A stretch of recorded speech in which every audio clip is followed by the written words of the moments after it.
Hello, and today we'll continue with Pervader.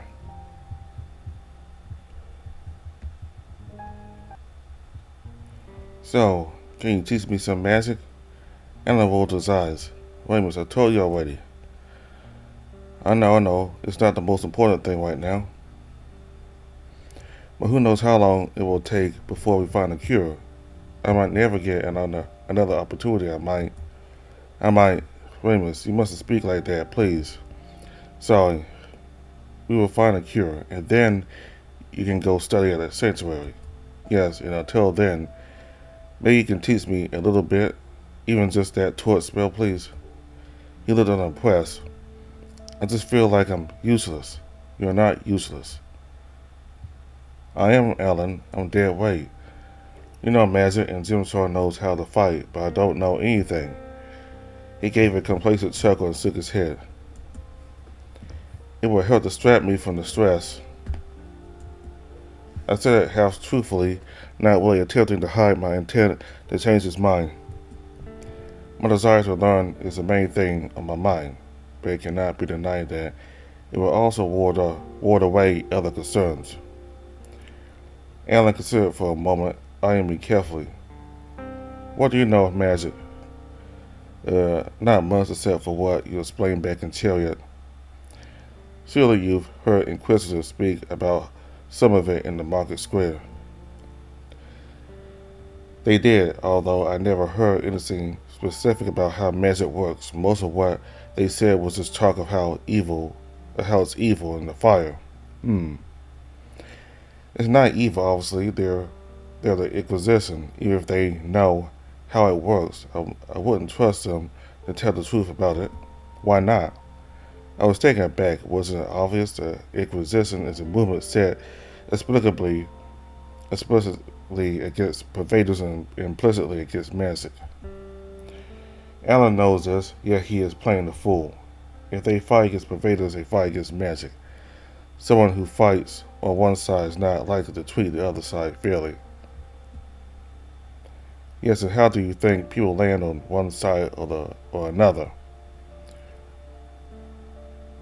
Well, pervaders are naturally on the side of magic, so everyone else will be on the other side.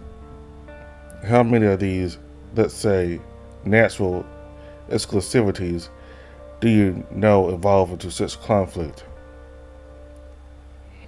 Do men and women hate one another? Or bears like me hateful towards cats like you? I wouldn't say hate, but it's not like the Inquisition, is it? The world has many problems, Raymond, yet we lived in the most peaceful time that has ever existed. There haven't been any wars since before I was born. We've managed to overcome many fears and doubts we may have had for one another. The question of magic and of pervaders like us has not been put to rest, however. Why do you think that question persists? I don't know. Surely you have some idea.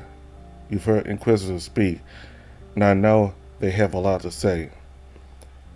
Whether you trust them or not, whether you trust them or anyone else about it, you must have some idea or hunch about it.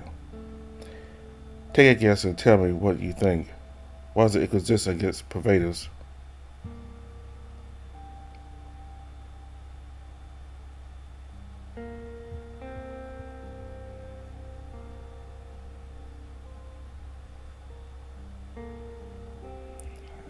That's funny. I think it's this one here. Again, it could be this one too, but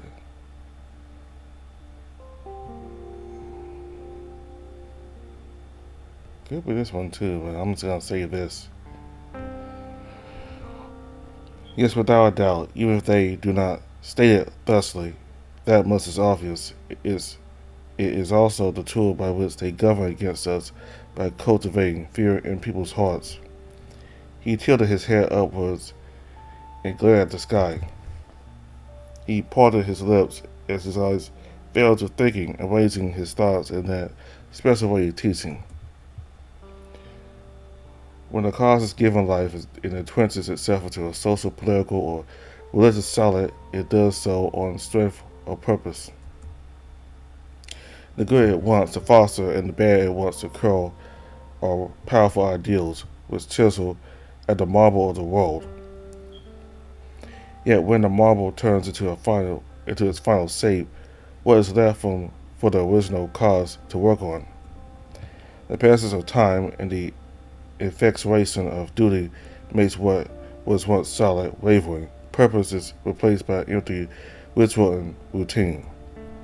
New goods and evils are created rather than discovered, so that the work may continue, so that the cause, which is now a living thing, can survive. And the soul rots. The cause grows hollow in absence of its original purpose. The Inquisition likes to tell the tale of the lone tyrant. Pervaders know this man as Yengro Pitchblood. He was a cruel pervader who lived in the 4th century after the fall of Nagantus. He came to power by force, used his fiery magic to murder a king and crown himself. Wherever he was, people would cower and submit themselves to his flaming iron fist. Yet he didn't rule at all. He killed every person in his court whom he thought would threaten his crown, and left the people with nobody to govern them. He would claim whatever was left of the old king's army in his own and set out to conquer the neighboring lands. People of ill intent would set themselves in the vacuum he left behind, causing even more destruction and tyranny. It cannot be said that he conquered anything, more that he destroyed whatever lay his path. Although he had an army to follow him in his campaign, he would win each battle throwing his own magic. And the men in his army, bereft of discipline and without resources, turned into rapists and looters, taking their pick from among whatever survived the smoldering ruins Hugo left behind. Like the crown on his head, his army was there just to give him the sense of command, of being in power, or to cheer for his wickedness. The spells he cast would incinerate entire armies, melt castles into smooth stone. He had no need of an army of subjects or other than to stroke his own ego. Thankfully, his reign of terror was short-lived. The Inquisition sent a small force to deal with Ingro. At the time, it was not common knowledge among pervaders that Ethelwyn could suppress magic, but the Inquisition had learned it well and put it to good use. Ingro tried to burn the army with an immense fireball, flinging it like a crash of sun in the valley beneath him. He found his spell useless against the warriors wearing wreaths of blue flowers. Ingro then sent out his army, small, fearful, and drunk as it was, to meet the opponents while he fumbled with his spells. The two sides battled only for a moment before Ingro's forces routed and abandoned the tyrant. His golden crown was knocked off his head and replaced with one made of blue flowers. He was brought before the survivors of one of the cities he had razed, then executed in front of him. The people praised and honored the warriors that had given them justice. It was at that moment that the Inquisition felt their great purpose. They existed at the right time and the right place to do away with an evil. Who could deny their honor? Knowing that there are people in the world like Yingro, people who hold such power, and that such power could be used in such terrible ways. It was unfathomable to think ill of the Inquisition. Yingro was not the last of the Pervader tyrants, however. Others sprung up to inflict terror across the lands, but each time they were dealt with by the Watts. We also began to keep Virgil. Pervaders founded the Tributariat, an organization which aims to protect pervaders and offer them safe havens. That's when the first sanctuaries were built. A part of that mission, they adopted the same concerns as the Inquisition. The Tributariat invokes vendettas against pervaders who commit severe crimes. It is a call for all of us to hunt down the offender and bring them to heel. On occasion, the Watts and the Tributariat would cooperate on these hunts. They worked together to bring down several powerful and dangerous individuals. The world learned that such terror would not be tolerated and that there were people out there keeping us safe. Today it is a very rare thing to hear about a pervader murdering or thieving anywhere in the world, although Umbro has been bucking that trend. The silver watch has sharpened itself to cut down specific weed. It is a hammer which knows only the nail.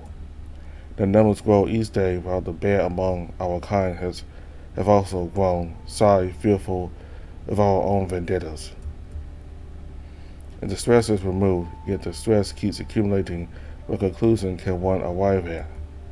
Alan's words revealed to me a new perspective. Were I to blame the Inquisition for the curse that befell me? I could point to one aspect of it, one link in the chain of events that led me here. The embargo they had placed on enchanted items. And that was contraband brought to Alan for this occasion. The special interest in such items puts them into Alan's shop and forces us unwittingly into their engagement with Embro. Without that regulation, we would not be in this mess. Was the embargo justifiable? Did enchanted items pose some kind of dangerous risk to the South? I doubt it. The North thrive on enchantments, Alan had said. Craftsmen who deliver quality products and time earn the trust of their clients. Pervaders would be the craftsmen of enchantments. Let such relationships unfold for a period of time, and the animosity towards pervaders will lessen. Whether the Inquisition is aware of it or not, they started this peaceful process. Back in auditing, I never even heard of enchanted items. Even simple and harmless enchantments were banned, like the torch wand Alan had shown me. I did not know enough about the Inquisition or Umbro to judge their righteousness. Maybe there are proper motivations behind all their actions, and I just wasn't aware of them. From my point of view, both had brought this trouble upon me. Umbro would be easier to condemn. They proved to be outright thieves, shamelessly going into Alan's aquarium to cause trouble. They were the spark that ignited us all. Yet at the same time, they were the main opponent of the Inquisition, and now we too were against them. There is a saying about the enemy of one's enemy. Then again, the Inquisition was a more open question. From what I've come to know, they don't outright imprison any pervader they find. They only imprison those who go against their laws, and only within their domain. Alan said that they had served a legitimate purpose in the past, whether or not that purpose is still as relevant today. These were heavy subjects to think about. I realized I had been thrown into this world of complications, and now I had to maneuver carefully. A sense of awful loneliness passed through me, like trust had faded from the world, and everyone had transformed into scheming charlatans. I felt a need to retreat and find shelter in the warmth and kindness of friends and family. Most of them were across the sea, unable to help me.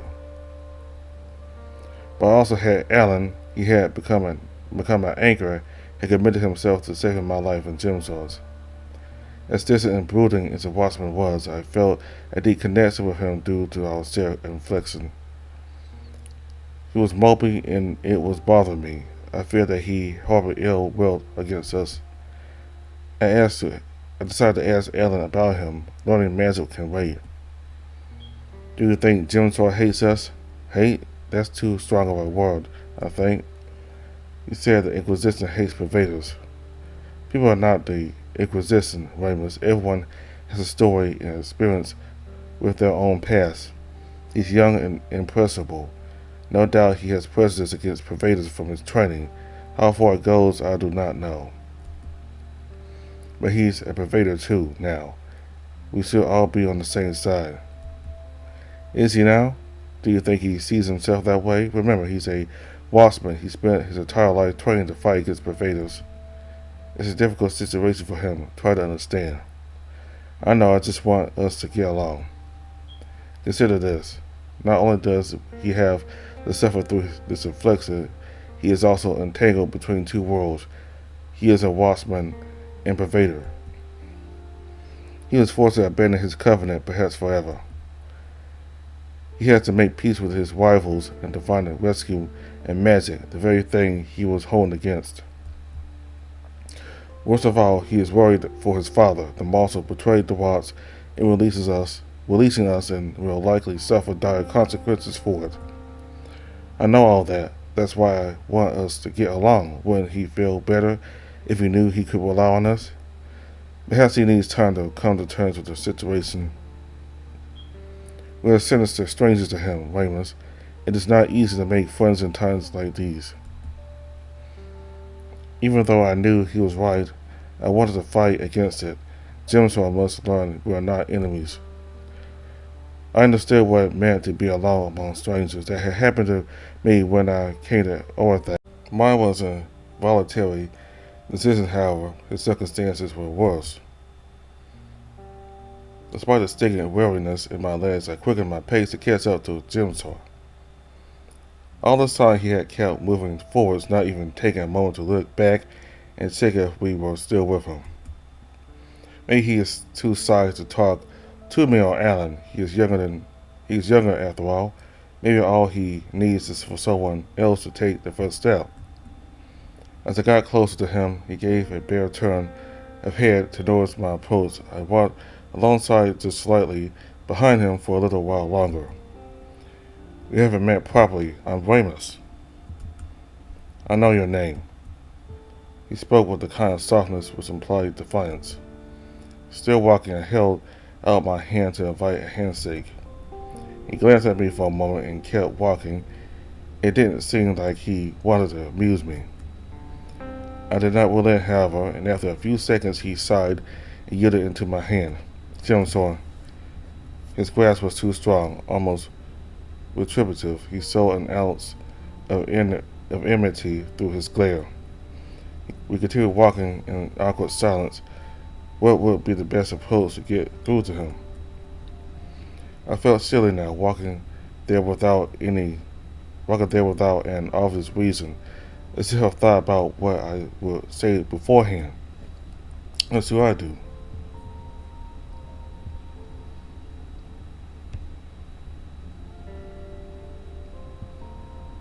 How you holding up? What? We've been walking for hours. You hadn't said a word since we left town. Just wanted to make sure you're okay. I'm fine. You don't have to worry about me, Pervader. Should I even try for friendship?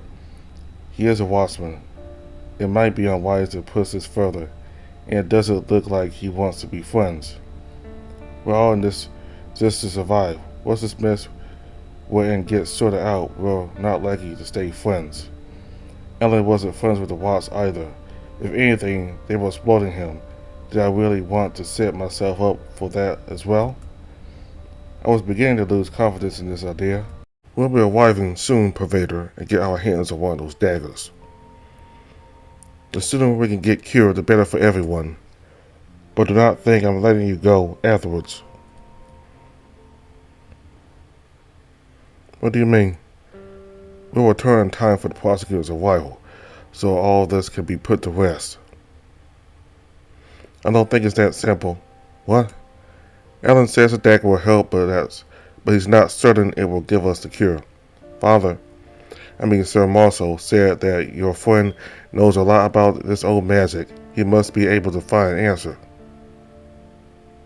Maybe. Alan didn't seem to be so sure. He must. It was almost obstinate in his reaction. Although averse against Pervaders and magic, he had put faith in Alan's ability to rescue us. It seemed like a desperate, childish kind of faith. I wasn't as hopeful or hopeless. We were the victims of a new kind of magic, or rather, a very old type of magic that hasn't been seen before, or so Alan seemed to imply. The dream flashed in my mind. An open wasteland, a place frozen in time, sand around my feet. A dark shadow being, in this unsettling animation, it haunted me, along with the other things that haunted me, yet it had a way of burying itself outside my awareness. That vision held some kind of obscure meaning. Jimsor must have noticed my momentary daze, and took it as a silent judgment against him, but then sped up to put distance between us once again. I wanted to explain and reconcile, but decided not to push it. I'll be cautious for now. Maybe he just needs some time to adjust. Maybe there won't even be a need to adjust. It might be foolish, but I still want to be his friend. I slowed down and Alan caught up. Weymouth, you should not taunt the boy. I didn't mean to. What did you say to him? He said he expects you to cure us right after we get the dagger. He hopes we can all go back before the prosecutor arrives. I said I wasn't sure it would be that simple. Alan nodded and continued walking. I stared at him, expecting some words of comfort or guidance, but he didn't offer anything. Now I realized he hadn't inexplicably said how it would work out with the dagger, or how he would even use it. Alan, is he right? Could you fix us once you have that dagger? There's no straight answer, Weymouth. I wish I could live in Jimsor's optimism. I don't want to lie to you. This could be solved as he says. It may be like a puzzle that just takes a little bit of tinkering on. One remedy won't be found until it's too late, or there are no other daggers with the same enchantment. Or perhaps there is no simple remedy at all. The thing I can say for certain is that I will try my damnedest to figure out a solution. If this won't work, we will attempt other things. Can't you learn something about a cure by inspecting a mark? A fruitless endeavor, I'm afraid. It is an Naganti enchantment. The affliction is a result of a interfering process that has several layers of complexity. An effect like this cannot be manipulated without knowledge of the source patterns. Even then, there are dangerous entrapments in synchro-tailored analysis.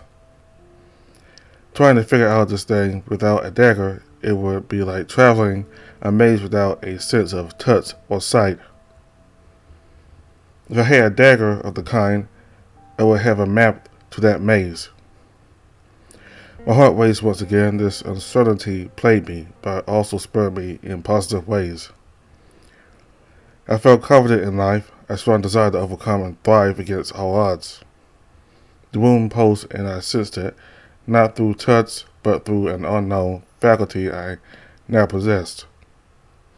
Had I not seen those dying watchmen, I never would have suspected its lethality. Then there was the saddle thing in my dreams. This affliction must be the apprehension I felt in my dream. It was in my mind before it came to my body. Now it was with me outside the dream. I was wearing its blue mark. We have arrived. While I was lost and thought Jimsor had stopped ahead of us, waiting for us to catch up to him. At the top of the hill, we looked down into the valley and saw the village. In the distance, a small commune with just about a dozen households of what looked like a tavern or an inn. It lay in the saddle of another hill, reminding us that the sun would soon set. The safe house is just beyond the village, further down that valley. We should hurry, it will be dark soon. And we climbed down through the valley. There were people attending to the few farms surrounding the village. 3 children ran ahead along the muddy road, enthralled in a game of cats and other. Workmen pushed hand-drawn carts carrying bales of straw. They came from places further up the surrounding hills. The raspy voice of a half-drunken fool aired mild discontentment from a place beyond our sight. Someone somewhere was chopping wood. As we walked along, we were noticed by a local who passed through an adjacent crop field, then came to an abrupt start. He turned back and yelled to call his children home and retreated behind the wall of a house. Others seemed to stare to the same voice, cowering into their homes or otherwise hiding away. We are obvious strangers, it seems. Our plan did not involve stopping here, so if we unnerved them, it would only be for a brief stint while we cut across. We went down the main road and past the first couple of homes. There were a few people who stuck around, ignoring us at a distance. Occasionally, we would catch them staring. I don't think these people appreciate us walking through their village. They're just farmers. Strangers look like troublemakers to them. Walking further along, I noticed a stony trail that passed by the tavern was well trodden. That must be the heart of this village. We saw a lamp lighter attend to the pair of lamp posts at both ends of the tavern, almost as if heralding our arrival. Then he scampered off like the others. Anyone that lay in our apparent path moved away before we could approach him. The village is a strange blend of poor and proper. There were several fenced homes with walls of stone and wood, and there were destitute hovels of straw and mud brick too. The path up ahead forked at the tavern. There was a stall down the left trail which displayed produce, bottles of milk, herbs, and fruits, attended by a woman. She scrambled to gather her things and hide away, even abandoning handfuls at her stall. They're scared. I did not like this. Are you sure this is the right way? These people were not so nervous the last time I was here. Just do not give them further reason to worry. Go steadily. They are just farmers. As we made our way alongside the tavern, beyond the corner, we spotted 3 men in leather and gamison. They were all aware of us, glaring as suspiciously as the other folk had. One of them in particular seemed to be looking daggers. I saw them read their eyes and understood that they had been warned of our presence. They stared away, studying us as if we were stumbling intruders. This village breathed like one whole organism, every person acting in a silent orchestra of movement and thought. They saw us as foreign, and we were playing more and more to part with each breath and step. I heard a scuffling in the bush on the side of the road, jerked my head around to see it was just the wind. Alan and Jennifer noticed my heightened tension. I felt the villagers' judgment grow harsher. If we were seen as strange at first, now we were seen as intrusive, like we had interrupted some unknown process of ritual. The 3 shadowy men kept staring. One of them took a step forward towards us. Keep walking. Jimsor. Hearing his name, he stopped, as if arrested by a rope or chain. Alan and I nearly stumbled into him. Jimsor turned to look at the man that had called his name. Heron? And Heron approached, the other 2 men stepping behind him and beside him like guard escorts. We all tensed up. This is a surprise. What brings you here? The man's voice held an invisible edge. He went to place a hand on Jimsor's head and ruffle his fur. Jimsor hesitated, unsure of what to say. Your father is not with you. Sir Marshall is back south or just passing through. Without armor, you were not sent to us, were you? No, I didn't even know you were here. He stared at us. He stared at each of us with practiced awareness, as if he knew where to look to reveal our true selves. Where's your retinue? They are my retinue. This is not your retinue. These are strange men. I heard steps behind. I turned and saw the 2 others from the village, recognized them from among those that had cowered earlier. They were now approaching with startling confidence, and their right hands were held on their hips, ready to brandish something if the moment came. 2 others flanked us from the other side, and I knew then we were not free to leave this place. Ellen visited in a braced, cornered manner. Heaven turned and glared at him with wide accusatory eyes. Hold your folly, Pervader. My men will cut you down before you so much as lift a finger. His words came out like arrows. Ellen slackened under the threat, understood he wouldn't be able to make a move without condemning his own life. The two men behind me, had brandished their swords, pointed them at me and Allen. Your strange bedfellows demanded explanation, Jim saw. The young watchman looked as nervous as the rest of us. He didn't know what to say. The pause grew unbearably long. We were surrounded and without hope for escape. Looking around, their faces were stark with danger. I feared that if I flinched the wrong way, I would not see another tomorrow. Heron kept his stare on us, frozen in anticipation for an answer that would satisfy him. Say the wrong thing, and a trap would be sprung. We kept our mouths shut until finally he broke the silence. Let us speak somewhere else. Come. The men stepped behind us. The menacing presence urged us to follow the man called Heron. He guided us alongside the side of the tavern where we had first seen them. Behind this establishment was a hat store set against the ground. One of Heron's cohorts opened the hats to reveal a flight of steep stone stairs leading down into a dimly lit basement under the tavern.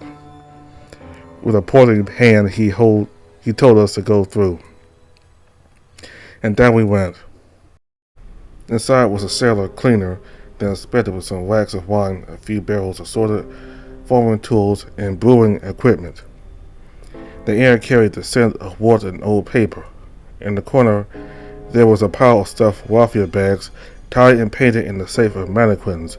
Straws of hay were poking out between the holes in the material. More importantly, there was a desk, drawers, and a board in the far corner, a hidden office space. Two guards stood at attention when we got there. They wore the armor of the Silver Watch. Was this a safe house? Did Jim Saw get it wrong? We were once again in their grasp. These men could not have been alerted to our release. Not yet. The marshal would cover for us for at least another couple of days. They couldn't have been informed even if we were declared fugitives right after we left. Jim Saw knows this man. We may have his favor too.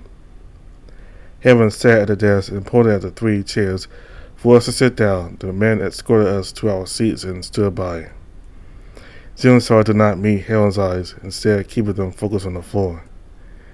I don't think he will be able to lie us out of this situation. I glanced at Alan. He seemed to mirror my concern, whether he understood it better than me or not. Jim Saw, tell me, what are you doing traveling this way? It's nothing. Heron rubbed his temple with thumb and finger inside. You know I'm not going to let you go until you tell me. Do I have to send for your father? Are you in trouble? Did you run away? If I may. No, you may not. You are a Pervader and traveling with the son of the marshal of the Watts. This is a queer association, don't you think? Let Jim Saw explain to me the nature of your relationship. I urge you not to speak until then. His mouth was fastened into a smile, but his eyes told a different story. The man's face carried velvet words, and snoring had a flow akin to poisoned honey. We had drawn a veiled thread. The two men who stood at pace behind me and Alan seemed to respond to it, reminded us that they were in position to do cruelty. I felt like our lives were hanging in the balance. This man emanated an equal degree of authority to Jim Saw's father back in Chiria. His altitude was different, however. A strength of cunning rather than force.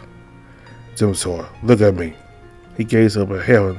Jim Saw looked like a young boy that had been caught doing a naughty thing. It all seemed so childish despite the dire circumstances. You know you cannot lie to me. Tell me, why are you with these people? So I'll send them away so you can speak freely. Jigsaw hesitated, still unsure of what to say to turn the situation bearable. Heaven swept his eyes over us, a killer's eyes. That stare sent a shiver down my spine. He held the reins of our fate, and he would not hesitate to pull them towards death if he thought it appropriate. If they have committed some kind of abuse against you, coerce you, or force you to walk with them, nobody is in a position to do you harm now, so I deal with them. Jigsaw lifted his chin at that, sore eyes which had lit up with worry. He was concerned for us as if Heron's threat would imperil him as well. No, Heron, that's not how it is at all. We ran away. Jigsaw lowered his head in defeat. Then he began explaining our entire story. He made no embellishment. My heart began to sink. He told the theft, the shattering dagger, the surgeries and wounds, the dying watchman, Alan and me, in our release. And Jigsaw's father, who sent us on this journey, he saw his surgery and wound identical to mine, as if he had been hit below the hip. Everything lay out in the open. Each word he said brought about more and more naked dread. Although I didn't know who this man was, I could tell that it was dangerous for him in particular to know all this. The other watchmen in the room had been audience to this as well. We are now exposed. As Jigsaw spoke and revealed the seriousness of the matter, our captor leaned back and turned, glancing away into nothingness, to focus on what he was being told. Heron hearkened. He wasn't looking at Jigsaw, but he hung on each of his uttered words, his eyes sighed, deep contemplation behind him. Father told me to go. I didn't want to at first, but Heron shook his head and released a deep sigh. He stood up and paced around, turning to Jigsaw whenever he spoke. You've really done it this time, sweet mercy. Do you understand the kind of trouble you've fallen into? The ministry will have yours and your father's heads for this.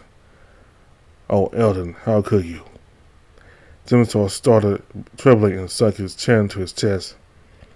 He did what any father would do in his position. Sending one's son away with strange enemies? No, I don't think so. He didn't have any option, and we are not enemies that have been working with. I know who you are, Pervader. I know your value, what you did for us. This one I do not know. He looked at me and he said it.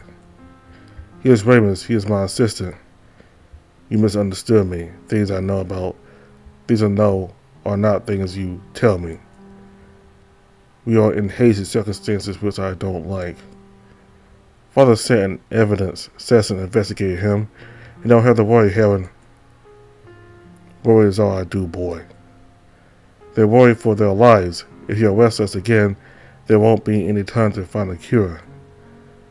Why should Jigsaw travel with you? If you wish to find a cure, go with your assistant.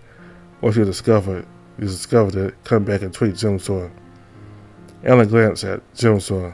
I promised his father that I would look after him. Jigsaw looked up when Alan mentioned him. I saw the same play of hope and distress on his face as his father had borne for him. He was not pleased, however. Any delay may be, and cannot be risked. His illness may or may not be cured, but if he becomes a deserter watchman with a surgeon, it will not be pretty when the Inquisition finds him. It is just as ugly as he stays. Sir Marshall was right to let us go. You sound confident. Tell me truthfully, do you believe you can save him? I will save them both. Alan spoke with uplifting assurance. His previous doubts had faded, and now he trusted himself. I could tell it was true. I saw hardening in Jigsaw's eyes as well. What had happened that he found confidence? Heron's stare pierced through him. He must recognize it too. It wasn't just a lie to get us out of the situation. Both of these men cared for Jigsaw's life, and they knew that of each other. For a moment they held a deep common understanding of that truth. Their faces did not change as they stared at each other, but I felt them take on new assumptions. This interrogation was now being held in a concern for Zimswell's life, just as the marshal had done before. Heron then eased up, swept his eyes over each of us, and spoke to no one in particular. The cask you are looking for has been emptied. All those items, whether they were enchanted or not, have been destroyed. How could that happen? How could the directive reach you so soon? Who told you of our directives? Sir Marshal did. There were items we could have used in the shipment they brought, but then the directive came and everything was destroyed. He told us there were other items in these casks. I see. Unfortunately for you, I received that message much sooner than Sir Marshal. Suffice to say, you will not find any other enchanted items among any other casks or safe houses. All of them have been dealt with within recent weeks. You can no longer rely on these casks to find what you're looking for. Alan lowered his head into his hands, succumbing to frustration. We would need another solution. Heron then turned to Zimsor. Lad, you will stay with me. I will hide you and keep you safe from whomever may be knocking. These Pervaders can continue on their quest without you and then return with a cure if they manage to find one. There's no need for you to risk your life out there. My father said to go with them.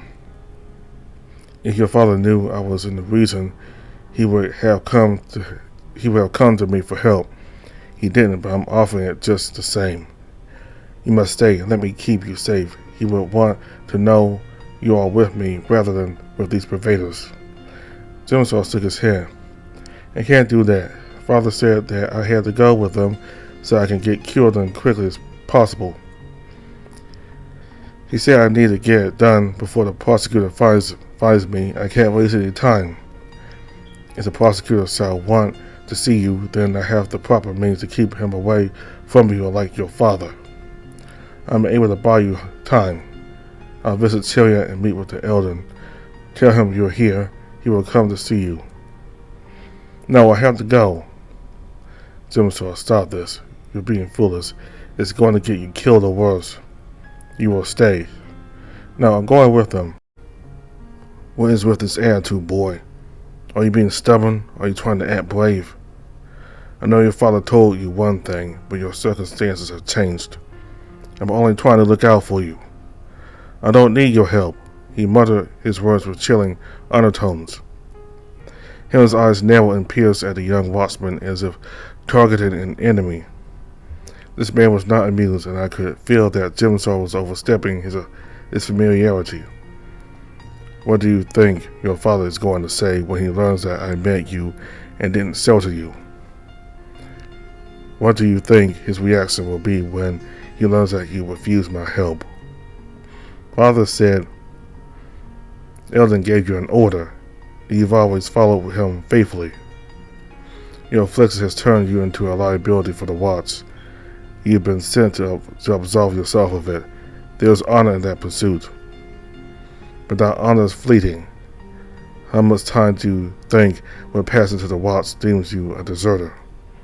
How much time will pass before you are judged a traitor for running away with your Sergio? As you know, your place is with the clergy now. You wouldn't. I wouldn't because I have an alternative. I can't wait for you to be in my service, and as someone in my service I do not have to relinquish you to the prosecutor should he inquire about you. There are many ways in which I can make you unreachable to that pestering lion. You will not have to leave anything either. The room fell silent for a moment as Jimsaw considered the offer. He was wrestling with the idea, even though it was clear it didn't sit well with him. Jimsaw, I'm going above and beyond my love for you and your father. If the prosecutor knew about this conversation with heaven, it would be in as much trouble. I would be as much trouble as you. Know that I am not speaking lightly. I'm risking myself to help you. I don't want you to risk yourself for me, Helen. You've never been in this much trouble before. You need my help now more than ever. This place will be safe for you. I promise you will not have to worry. Jimsaw looked up at Helen. Briefly he glanced at me, and Alan with sad eyes inside. I don't want to be like this, Jim saw. I don't want to be a burden on you or on our father. I just have to go, Helen. You can't save me. The last thing I want is for you to suffer because of me, because of this mess I'm in. I can't put you at risk. It's too much. I have to go. Why? Why do you need to go? I can't wait around while others fight my battles. They would find the cure. You would keep me safe. But what would I do? Just sit around and do nothing? I'd be worthless, a coward. Now is not the time to consider your honor. Bravery agrees in both peace and war. Heron rolled his eyes to the side with frustrated amusement. Lad, if you truly cared about your virtue, you would uphold it by giving yourself to the inquisitors and answering to the clergy. Or have you forgotten our vows? Jimso looked away and kept silent, chewing on his own doubts. After a while, Heron understood that Jimso would not be swayed. He shook his head and sighed. Then I pray that you will find your way out of this alive. Heron swept his eyes over us, judging each of us in his own calculations. He turned and circled back behind the desk, stood in front of a cabinet along the wall, and started shuffling through the papers and documents in the top drawer.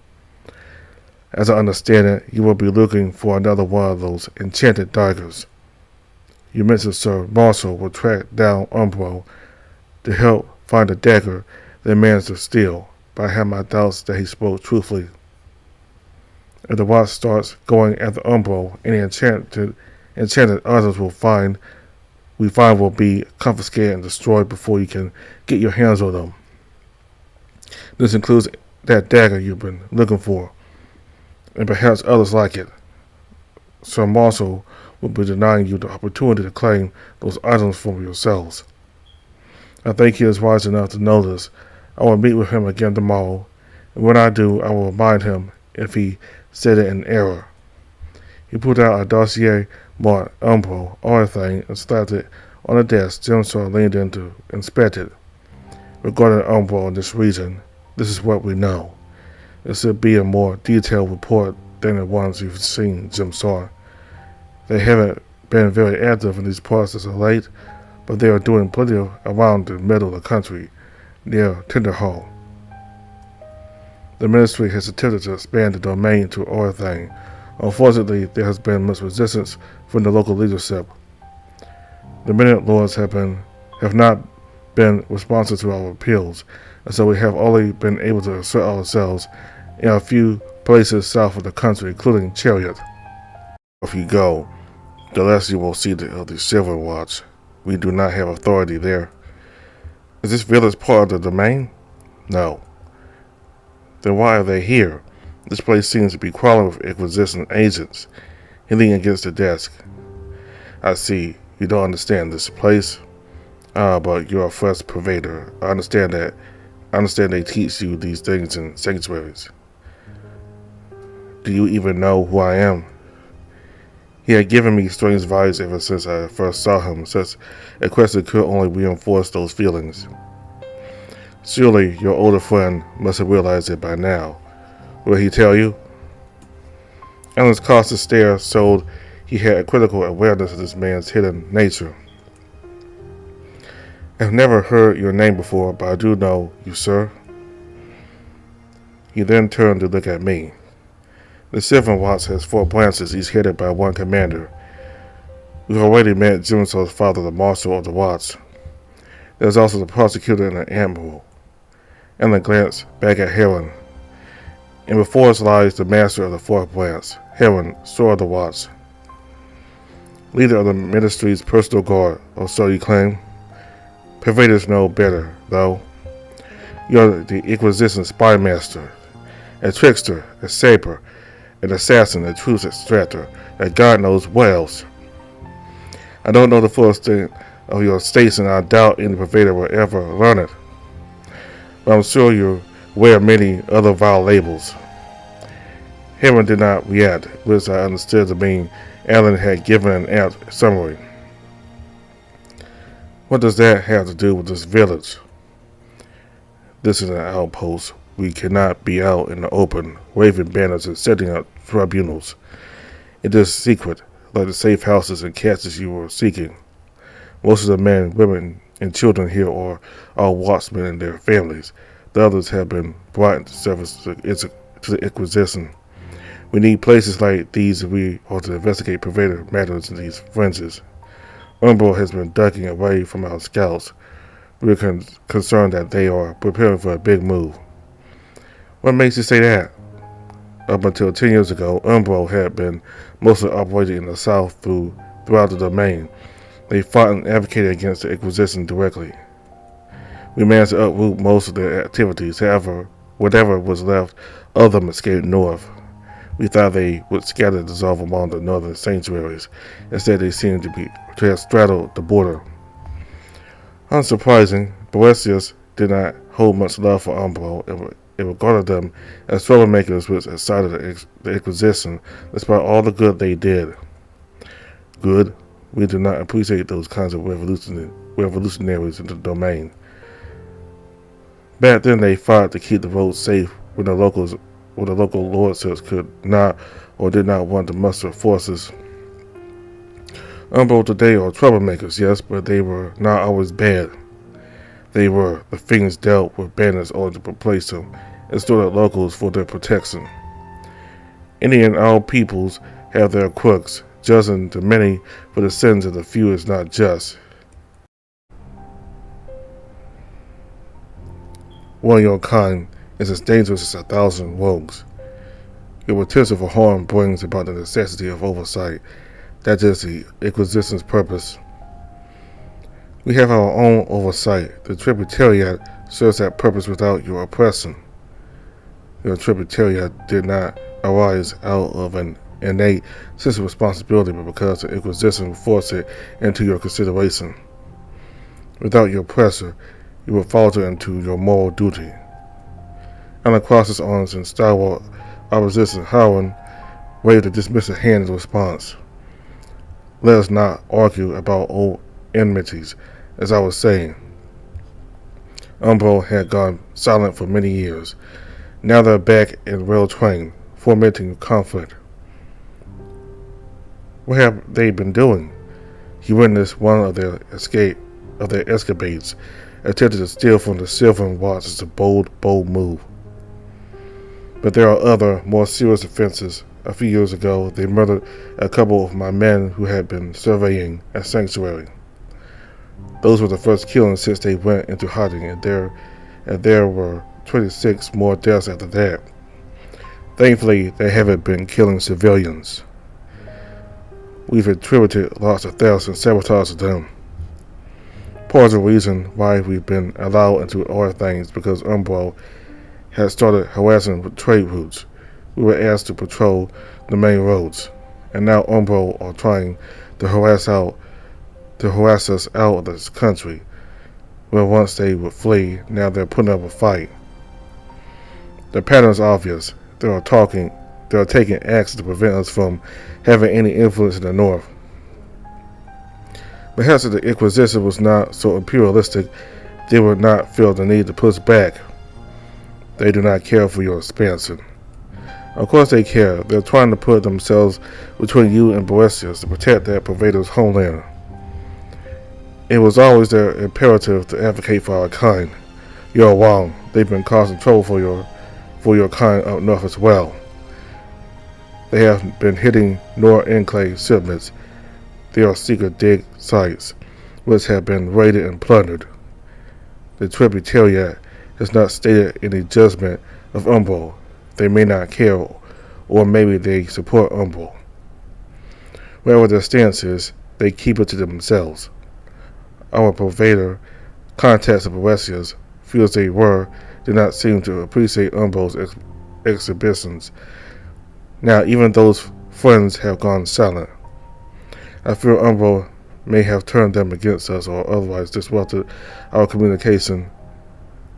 When we send spies across the border, they either come back with their tails between their legs or we do not hear from them again. We're in the dark about what is going on beyond this blockade they have put up. Each day that passes, we lose more and more control. Even here in Orthang, the Minute Lords have grown discontent despite our bribes and appeals. We might even lose the scant footholds we have managed to secure this far. All this counter-movement is deliberate and well organized. Umbro stayed hidden for a long time, licking their wounds. Now they are manifesting and disrupting our movement across the border. They are following a purpose that is still obscure to us. They are plotting and preparing something sinister. I'm sure of it. If you continue this campaign north, it will only rile them up more. Why anger them? Why not hold back? Hold back, Pervader. That's seditious talk. Every empire, whether to strive or survive, inevitably reaches tendrils and places exalted to it. The Inquisition is no different. Boetius and Umbro are no different. A strike is deadliest when you know your opponent's secrets. A number of spies we have caught is evidence they share that belief. They wanted that dagger. Yes, it is quite strange for them to go to such lengths to steal an enchanted item. A dagger can turn people into pervaders and curse them. Do you know if they have special interest in items like that? Very likely. The Nord Enclave Syndicate has made a fortune out of the enchantment trade, and that's whom they've been burgling. Perhaps Umbro are trying to get rich off the black market. If it is for greed, they will get more than what they bargained for. Their open attacks have not gone unnoticed, and the Grand Inquisitor is furious.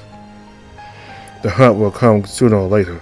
I only pray that your tributariat will see fit to cooperate with us once more. Alas, I do not think it is so base stealing from the Watts for mere coin. Even they will not be so foolish. Those daggers must have greater value. It is cause for concern. The room fell silent for a while as everyone considered. Zemsor seemed more perturbed than anyone else. I didn't quite understand everything Alan and Heron had mentioned. Umbro are not just random thieves, it seems. They were a significant thorn in the Inquisition's side. There's history to that conflict. Alan didn't seem to favor Umbro in any way. I kept thinking, what were Umbro really about? They stole from the Watts, but the Watts are their enemy. It was our misfortune to get caught up in one of their classes, yet we were not in the heat of their conflict. If circumstances were different, we may have been able to find more help among Umbro rather than the Inquisition. Would it be wise to meet with Umbro and ask them to allow us to inspect the dagger, or are they too dangerous? Alan had worked for the Watts, and that would make them suspicious if they are aware of it. Why are you telling us all this? They have stolen one of your daggers, yes? They likely have others. As far as I can tell, your best bet is to follow them and get your hands on one of theirs. We cannot go up against Umbro. Who said anything about going up against them? You are pervaders, all three of you. You may join them. It's possible they already know about all that is happening to these boys. They may even have the cure already. And you think they'll give it to us freely?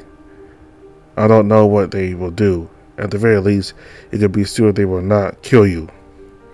Why is he so certain they wouldn't kill us? He mentioned many deaths before. They stole the dagger from you. Steal the cure back. The thieves saw us. They'll see the wounds and figure out that we were there. They will suspect we are working with the Watts. Then use subterfuge. Mask yourselves. Find ways to fool them into letting you in. Infiltrate their ranks. I'm sure you have your own tricks. It's much too dangerous. It's an option at your disposal. If you don't have any better ones, I suggest you not hesitate. The longer you delay, time is not on your side. Why don't you go after them? If you send the Watts in and find a dagger we can use, we cannot. The hotspot is outside the domain. We do not have the authority. Yet. Regardless, the current directive calls for the destruction of those items. I am not in the position to help you in that way. That's all I can give you. Take those documents and use them as you will. You'll let us go, Heron? Of course I will. Helen walked over to Jim's and placed a hand on his shoulder. Your father, he is like a brother to me, and you are like a nephew. If I were in his shoes, I can't say I would have done as he has. He gave a wasteful huff and patted Jim's shoulder. But I am not a father. I will not go against him. I think you would be better off if you stayed, but I understand you've made up your mind. If I stopped your missing here and gave you to the prosecutor, your father would personally carve my heart out. I would let him do it. Alan glanced around the room, reminding me that there were other watchmen here. Do not worry, my men are trusted and only answer to me. It is one of the privileges of my station. Your secret will not leave the cellar. It is getting dark outside. You will have to leave. You have to stay the night. Believe it or not, we do get straggling visitors from time to time, so we have some beds prepared. You gave us quite a scare when we saw 3 strangers stumble their way here. So rest up. There's food and drink if you desire. I imagine you will want to be gone by early tomorrow. As Helen was shuffling out, Jimso went to pick up the dossier. Thank you, sir, for your help. Do not thank me, Pervader. Before this is over, you may yet come to regret that I denied you bitter mercy today. I may regret it myself. With that, he left. One of the men escorted us upstairs from the basement through an opening that led into the tavern. Upstairs, a large man, a bear with a dour face, sat at the corner. When we came up, he rose and brought out food and drink for us, then retreated out of sight. We ate in silence for a while. Alan chugged his ale. It spilled down his chin, and he didn't make much effort to pace himself. Throughout the meal, he downed 3 more mugs, which surprised me. He had given me the impression of a fairly abstinent fellow, but tonight he seemed like a drunkard. Alan, are you drinking a bit too much? It's my small mercy for our troubles, Weymouth. We got a long road ahead of us. I mean to make the most of moments like these. Leave me be, please. His tone was bitter and defeatist. It upset me and brought me down. Jim saw a glance over us and kept silent. If his face didn't wear perpetual discontentment, it would have said he was snubbing Alan. I did not have enough energy and willpower to cheer him up, so I surrendered to our lethargy. After a while, it became obvious he had become tipsy. He sat up and gave his belly a reflexive slap. Trying not to shamble, he turned and retreated to one of the rooms. I'll see you boys in the morning. Rest well. And he was gone. Jimso and I sat at the table. He had finished his food a while ago and had since started reading the dossier Heron gave us. Throughout our meal, he had been lost in study. He threw a glance my way to notice my tired manner, then returned his eyes to the documents. Are you going to bed? Soon, yeah. Before arriving here, Jimso had put up a tough attitude, just like his father. Seeing the way he acted towards Heron, part of him became clear to me. He felt vulnerable, insecure, and overwhelmed. Inside, he still held on to a modicum of innocence that at least deserved what was happening to him. Even though his body was tempered with combat training and the wear of armor, his mind was still struggling to deal with this rough hand we had been dealt. None of us were taking this in stride. His was a better ordeal than mine or Alan's. He wore a brave face, but the cracks in the mask were now visible to me. His enmity towards me has lessened, partly replaced by a hint of lonely apprehension and rue. How are you doing? I'm fine. We have a new mission now. We probably won't be back in time to see the prosecutor. I know. You don't have to remind me.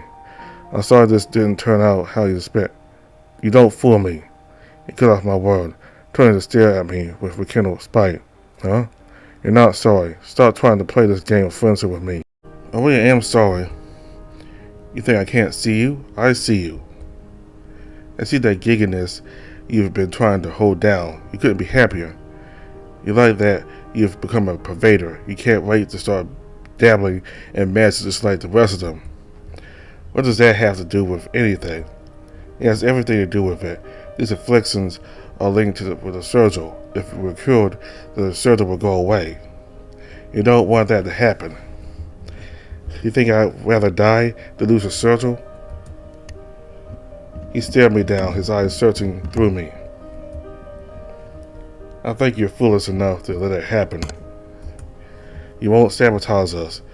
I'm going to get rid of the sickness, both of them, and I'm not going to let you ruin me. Zimstar picked up the dossier and bolted it upright, lost his chair backwards, and made it scratch against the hardwood floor. I'm going to bed. You should do the same. Good night. He hurried off without having touched his drink.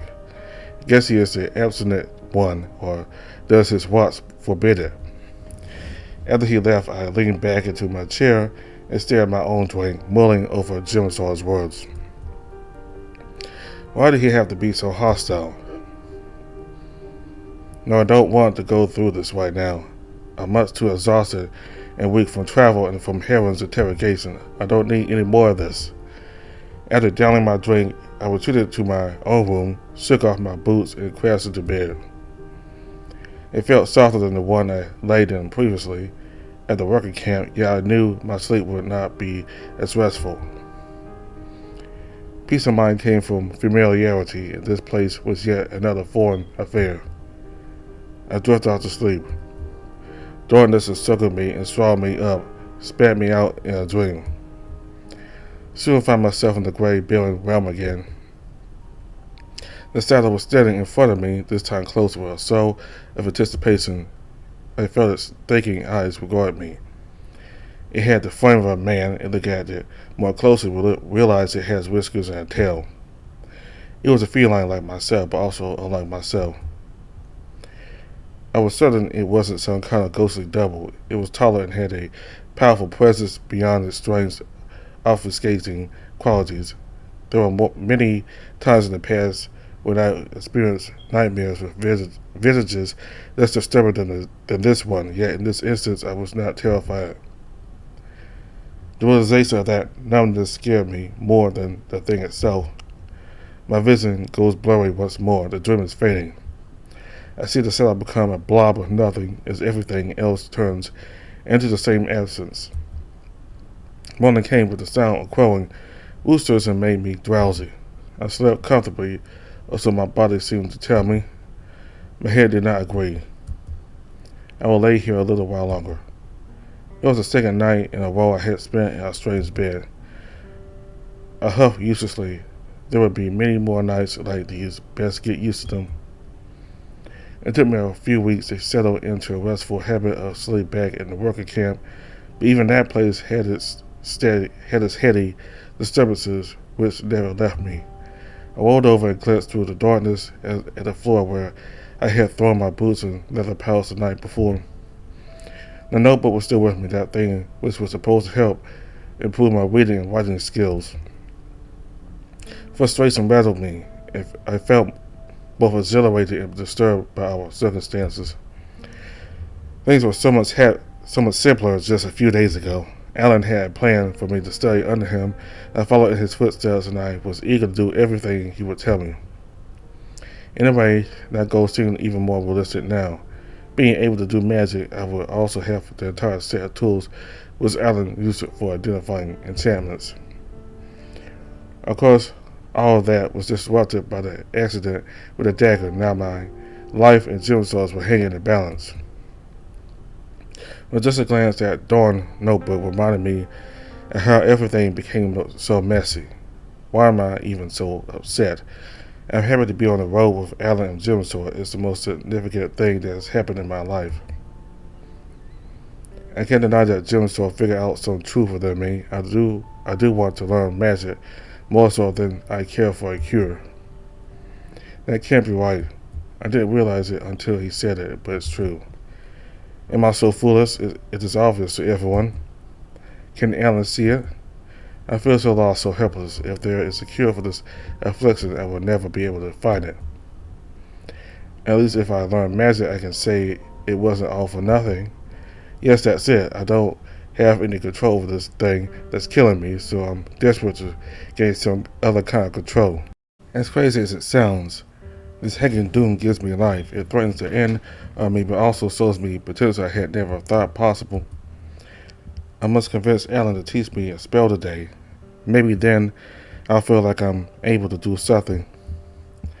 Spurred by my new purpose, I sprang out of bed and put on my boots again. As I approached the door, I heard Alan and Jim start bickering.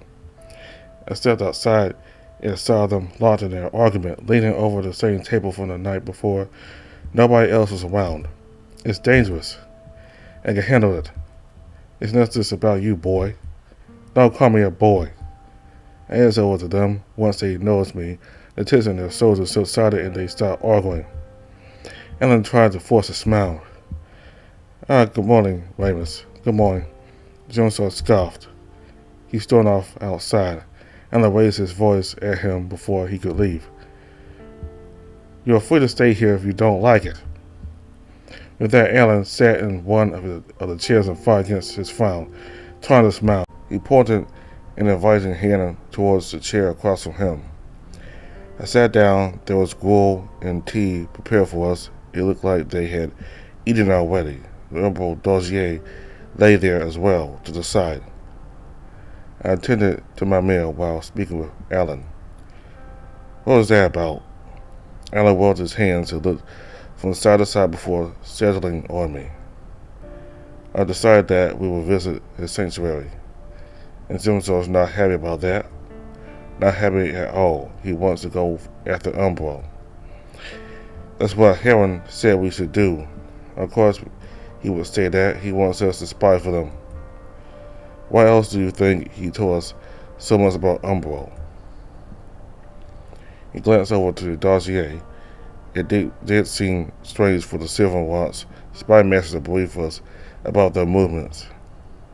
Still, it's undeniable that they have what we're looking for.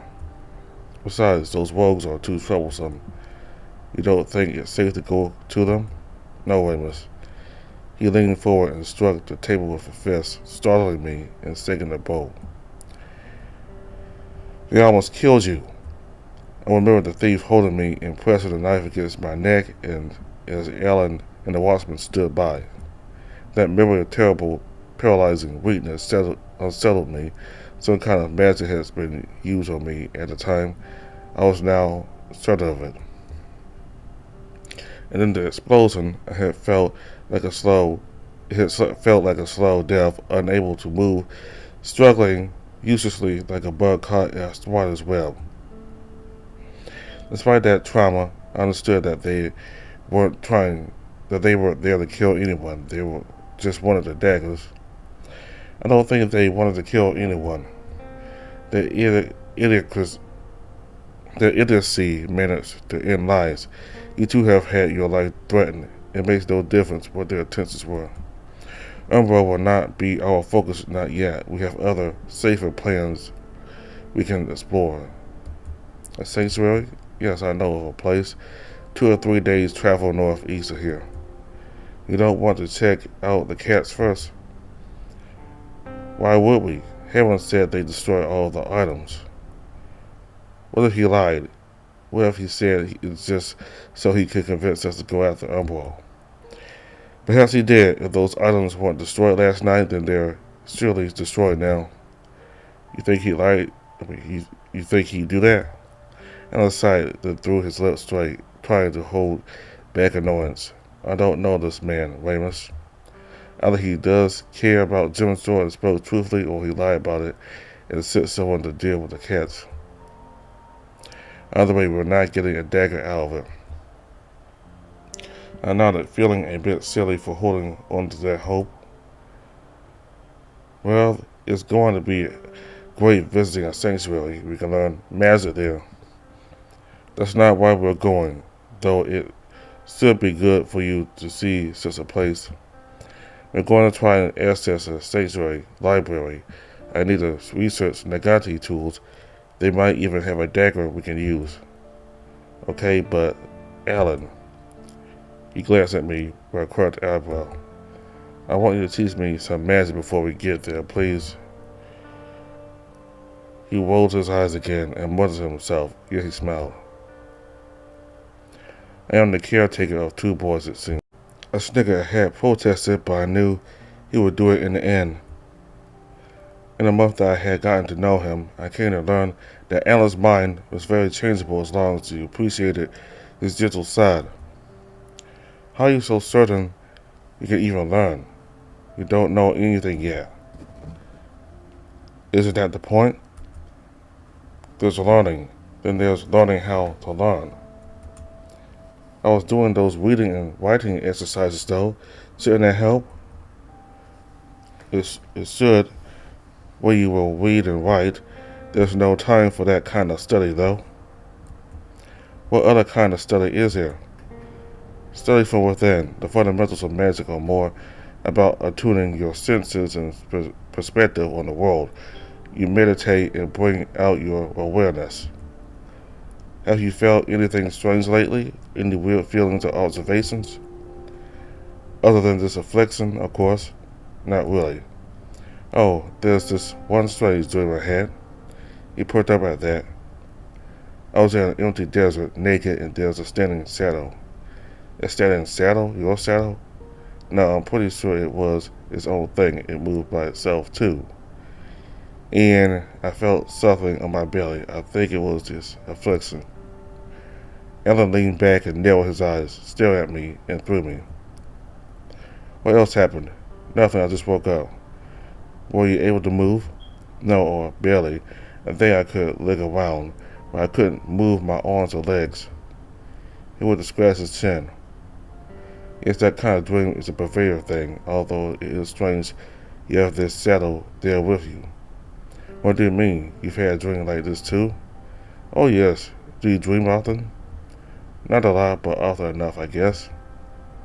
Well, you're likely not going to experience normal dreams anymore. Just an empty desert? That's how it's going to be for a while, yes. It means the back of your mind has attuned itself already. I don't understand. It's nothing to worry about. Not yet, anyway. If you find yourself in that place again, just think about waking up and you will exit the dream. What if that shadow creature tries to do something to me? Alan, the shadow creature from your dreams? No, Amos, I don't think you have to worry about that. Okay?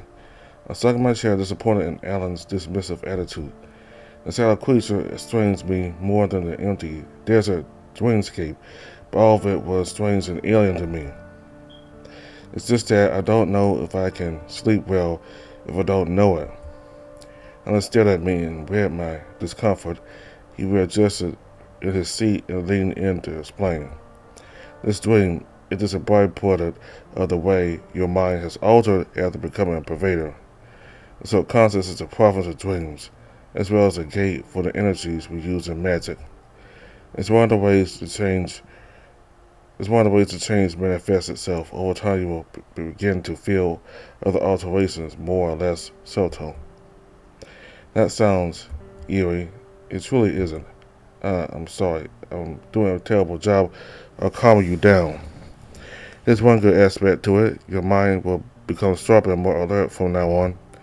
What about the shadow creature? Alan shrugged. I never heard of such a thing before. You can manifest as a creature yourself. You could say it appeared there without your choosing. Perhaps it represents something in your subconscious, like a fear or an anxiety. I know there are dream interpreters among the folk wise that say such things. Although as pervaders, our dreams are not so mysterious. Our dreams are like a playground. You will be able to gain control of your dreams and do with them what you want. Perhaps the shadow creature was just a momentary figment in that your first of pervader dreams. Once you train your mind, you will be able to banish it. Pervaders who develop this ability use it to practice while sleeping. It's quite useful. Practice? What can you practice while dreaming? Magic, of course, that works. As I said, dreams and magic flow through the same subconscious. You are in fact more powerful in dreams than in the waking world. Some pervaders are even able to escape their dreams and do more. But it is too early for you to concern yourself with these dreams. Just know that it's a good thing. It means you have a healthy mind. Now hurry up and finish your meal. We have a longer journey ahead of us tomorrow, ahead of us today, and we can't waste time. While I turned to the rest of my breakfast, Ellen started browsing the documents Helen had given us. He glanced them over, turning pages without any focus or intent to study. At times, he would look around elsewhere, scratch at an inch or sigh. The papers didn't seem to interest him that much. Earlier, he and Jim Saw had butted heads. Now both their moves are sour. Ellen had decided on a course of action which didn't sit well with the marshal's son, who must be frustrated that Pervader is calling the shots. They are no closer to being friends than they were in Chariot. I didn't have much success with Jim Saw either, but I'm adamant to try again. Before we go, can you wait in here for a few minutes? What for? I want to go outside and talk to Jim Saw. If we're going to travel together, there shouldn't be any bad blood between us. He's distant, and I don't want him to be like that. I want us to be friends. Ellen stared for a few seconds and then nodded. Good, he needs a friend. He may be standoffish now, but his attitude will change in time. I'm sure of it. You have a way of making people like you, Weymouth. His eyes stayed on me for a few moments, then glanced down and away. He ran his finger in circles over the table, lightly scratching at it. We're probably going to be together for a long while, longer than any of us are likely to guess. There won't be many people out there who will help us, so you have the right idea. We need to look after each other. Sometimes I lose my head. That I shouldn't. I'm older and not as charming as I once was. Not charming at all. He chuckled bitterly. If you can get through to him, then you will be making this journey much easier for him and for us. Go ahead, work your magic on him. I stood up and headed for the exit. So I'll stop right here.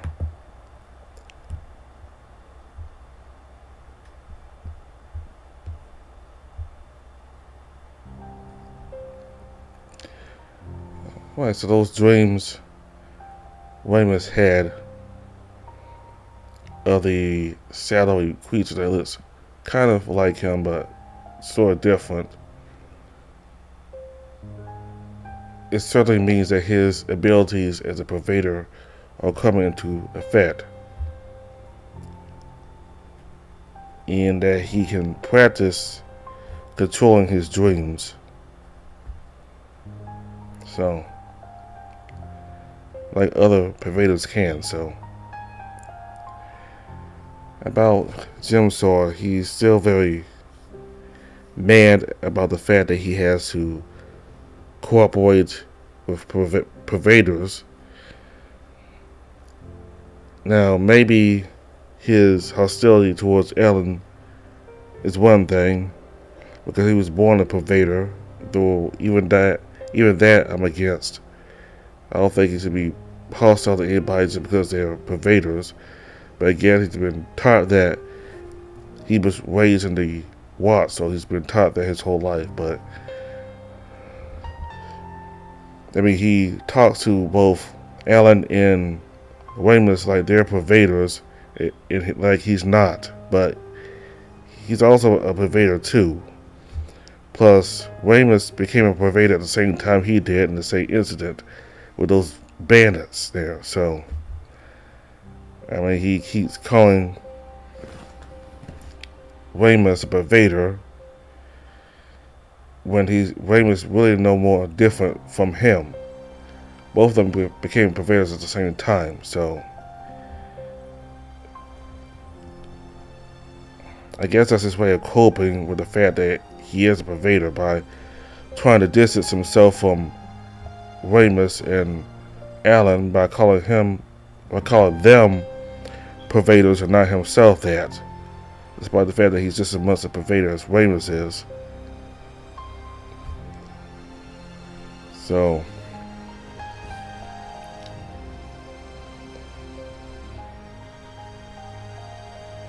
in that Waltzman Heron, he does care about Jim Saw, but I don't know if he will be able to keep his promise of keeping Jim Sawyer safe. I think he'll get. I think if he stayed with, I think if Jim Sawyer stayed with heroin, he probably still get caught anyway. And I think it was best if Jim Sawyer left, so he wouldn't cause any trouble for heroin, and he wouldn't cause any trouble for himself, you know. So, well, so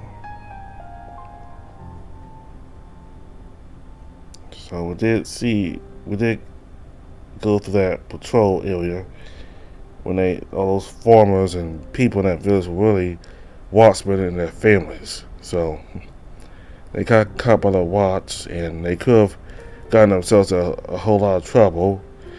It looks like Heron was willing to do that, but because of Jim Sawyer, he was able to. But because of Jim Sawyer, they were able to continue their journey. I mean, while he did care about Jim Sawyer, he very much did not care about Alan and Ramus. He was very much hostile towards them.